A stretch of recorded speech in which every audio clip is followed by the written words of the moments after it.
اور آ کر مجھے کہتی ہیں کہ تمہیں کیا تکلیف ہے، کس بات کا تمہیں خوف ہے؟ تو میں ان دونوں شخصیات سے اور ان ہستیوں سے کہتا ہوں کہ میرے مکمل بدن میں شدید درد ہے۔ وہ ہستیاں میرے پاؤں کی طرف سے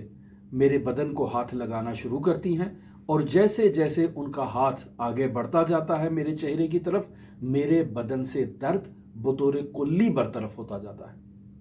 میں ایسے میں اپنے اطراف میں موجود رشتہ داروں کو یہ سمجھانے کی کوشش کر رہا ہوں کہ گریہ نہیں کرو، رو نہیں، آہو بکا مت کرو، یہ لوگ مجھے شفا دے رہے ہیں۔ جیسے ہی یہ میرے جسم میں ہاتھ پھیر رہے ہیں، میرے جسم سے مکمل طور پر درد منقطع ہو رہا ہے اور مجھے بہبود مل رہی ہے۔ لیکن میں جتنا کوشش کر رہا ہوں، میرے اطراف میں موجود افراد کو اس بات کی خبر نہیں ہو رہی۔ یہ وہ عالم احتضار ہے کہ ان کی روح کو گویا کہ قبض کیا جا رہا تھا، اور محمد حسین قمشئی کو اس بات کی خبر نہیں تھی۔ پھر فرماتے ہیں کہ جیسے ہی میرے تمام بدن پر وہ ہاتھ پھیر لیتے ہیں تو پھر وہ مجھے اٹھا کر آسمان کی طرف چل پڑتے ہیں۔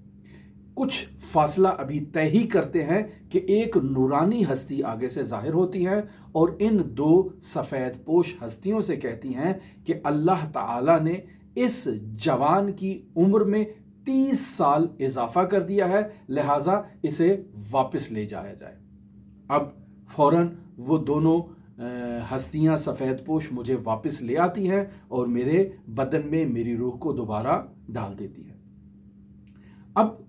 یہ ماجرا نجف اشرف میں مشہور و معروف ہو جاتا ہے کہ محمد حسین قمشئی کو امام حسین اور قرآن کی شفاعت کے نتیجے میں 30 سال کی عمر ملی ہے، اور 30 سال کے بعد محمد حسین قمشئی کا انتقال ہو جانا ہے۔ لہٰذا تمام لوگ اس 30 سال کے مکمل ہونے کا انتظار کرتے ہیں کہ جب محمد حسین قمشئی کی عمر 48 سال ہوگی تو ان کا انتقال ہو جائے گا۔ اور عین اسی طرح سے ہوتا ہے کہ جیسے ہی وہ 30 سال مکمل ہوتے ہیں، محمد حسین قمشئی کی روح جو ہے وہ پرواز کر جاتی ہے اور ان کا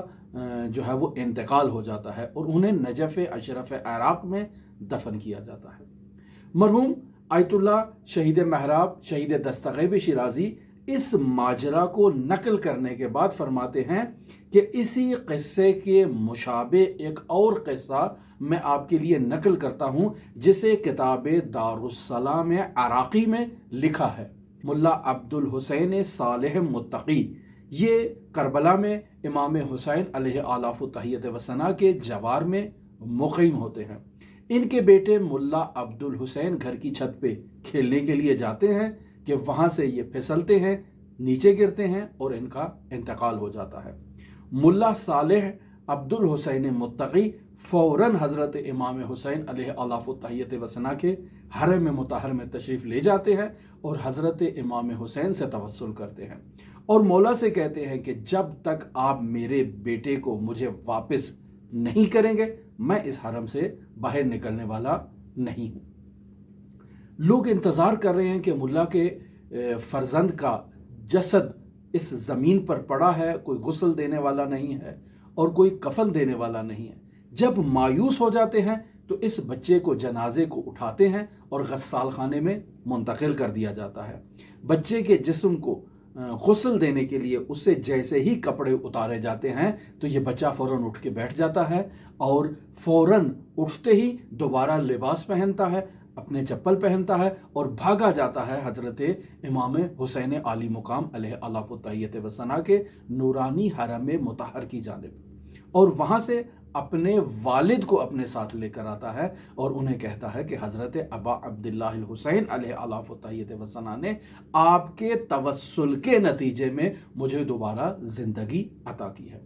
مرحوم شہید دستغیب شیرازی اس ماجرا کو بھی نقل کرنے کے بعد ان دونوں ماجراؤں سے اور واقعات سے یہ نتیجہ ہمارے سامنے بیان کرتے ہیں کہ حضرات ائمہ معصومین علیہ الصلوۃ والسلام کے اعجاز سے مردوں کا زندہ ہونا اور دوبارہ اس زندگی میں واپس آنا، اس کے بے شمار واقعات جو ہیں وہ نقل ہوئے ہیں، اور آپ ان واقعات کو مطالعہ کرنے کے لیے مختلف کتابوں کی طرف رجوع کر سکتے ہیں۔ من جملہ کتاب مدینۃ المعاجز ہے کہ جس میں حضرات اہل بیت علیہم الصلوۃ والسلام کی جہاں کرامات اور معجزات کو بیان کیا گیا ہے، وہاں ایسے واقعات بھی وہاں پر درج ہیں۔ پھر اس داستان کو بیان کرنے کے بعد قبل اس کے کہ میں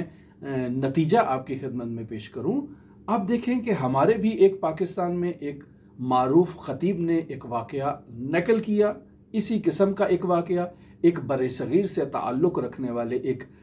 مؤمن کی والدہ کے توسل کا واقعہ کہ جس سے اس کو دوبارہ امام حسین علیہ الصلوۃ والسلام سے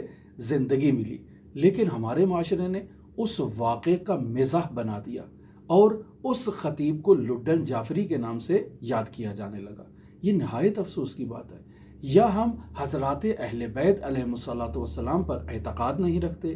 ہمارا رسول خدا صلی اللہ علیہ وآلہ وسلم کی تعلیمات پر اعتقاد نہیں ہے، تو جب ہمارا رسول خدا صلی اللہ علیہ وآلہ وسلم اور ان کے اہل بیت علیہم الصلوۃ والسلام کی نورانی ذات کے اوپر اعتقاد نہیں ہے، ان کی تعلیمات پر اعتقاد نہیں ہے، تو پھر ہم لوگ کیسے مسلمان ہیں؟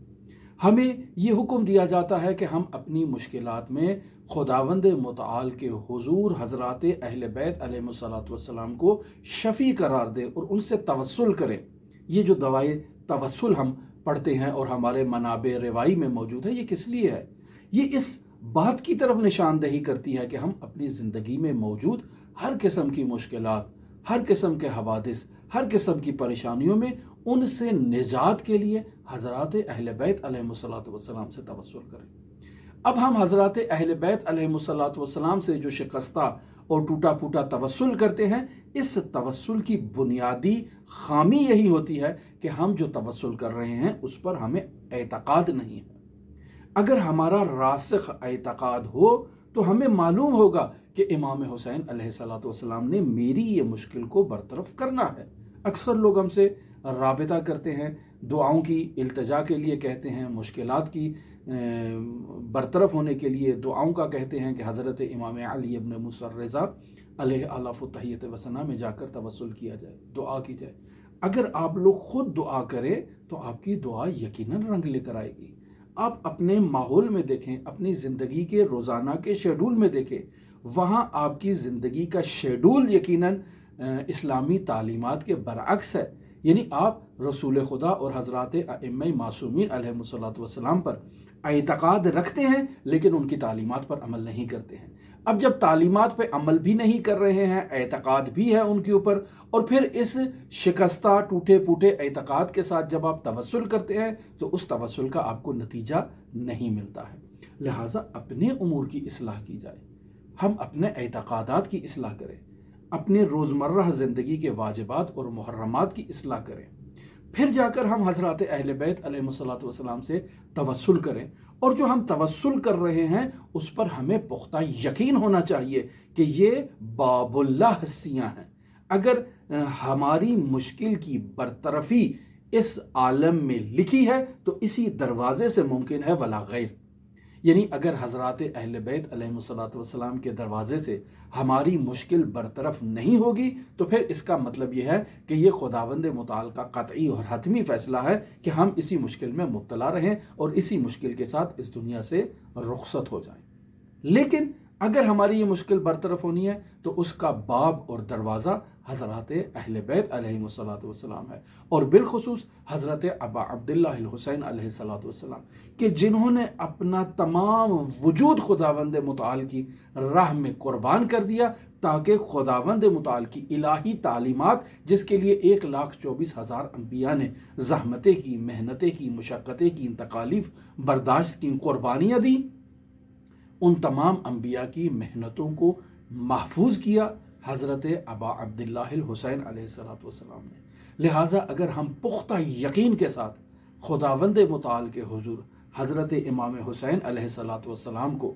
واسطہ قرار دیتے ہوئے یہی کلمات کہہ دیں کہ السلام علیک یا ابا عبداللہ، السلام علیک یا ابن رسول اللہ، تو یقیناً ہمارے اس پختہ اعتقاد کے نتیجے میں ہمارا ہر قسم کا ہم و غم، ہر قسم کی مشکل، ہر قسم کی پریشانی خود بخود برطرف ہو جائے گی۔ لہٰذا تاکید کی گئی ہے کہ انسان اپنے گھر کی چھت پہ جائے اور حضرت ابا عبداللہ الحسین علیہ السلام سے توسل کرے، خداوند متعال کے حضور حضرت امام حسین علیہ السلام کو اپنا شفیع قرار دے اور امام حسین کے صدقے خداوند متعال سے اپنی تمام مشکلات کی برطرفی کے لیے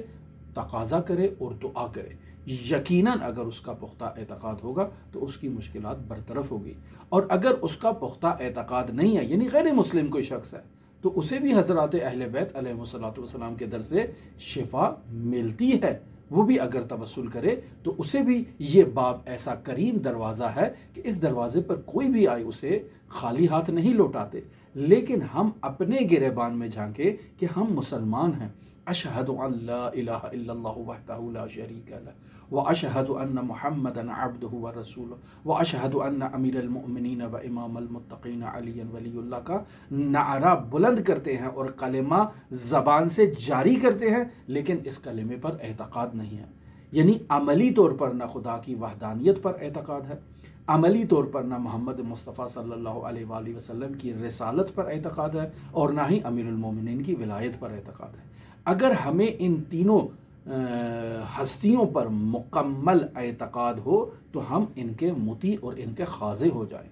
ہم ان کے فرامین پر عمل کریں، ہم قرآن مجید کی تعلیمات پر عمل کریں، ہم رسول خدا صلی اللہ علیہ وآلہ وسلم کی تعلیمات پر عمل کریں، نماز کی باقاعدگی کے ساتھ جو ہے وہ اس کو ادا کریں، ہم طہارت، نجاست ان چیزوں کا خیال رکھیں، حلال اور حرام ان چیزوں کا خیال رکھیں، ہمسایوں کو تکلیف پہنچانا اور ان کو اذیت پہنچانا اس کا خیال رکھیں، چوری چکاری کا خیال رکھیں، غیبت سے اجتناب کریں۔ یہ وہ چیزیں ہیں کہ جسے ہم اپنی عملی زندگی سے ثابت کرتے ہیں کہ ہمارا اعتقاد اس کلمہ توحید پر، اس کلمہ نبوت پر اور کلمہ ولایت پر کس قدر ہے۔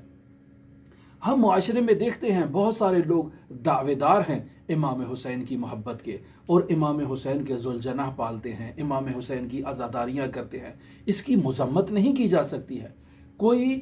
پست عقیدہ شخص ہی ان لوگوں کی مذمت کر سکتا ہے، لیکن آپ توجہ کریں کہ ہم جب اپنی وجود کو حضرت امام حسین کے لیے اس قدر وقف کیے ہوئے ہیں کہ سارا دن ہم نے امام حسین کا ذکر کرنا ہے، سارا دن ہم نے یا حسین کرنا ہے، سارا دن ہم نے ان کے ذوالجناح کو اس کی خدمت کرنی ہے، اس کو جو ہے وہ پرورش کرنی ہے، اس کو پروان چڑھانا ہے، اس کا خیال رکھنا ہے، تو کیا ہمارے اپنے وجود میں بھی امام حسین علیہ السلام کا کوئی اثر اور کوئی جھلک ہے؟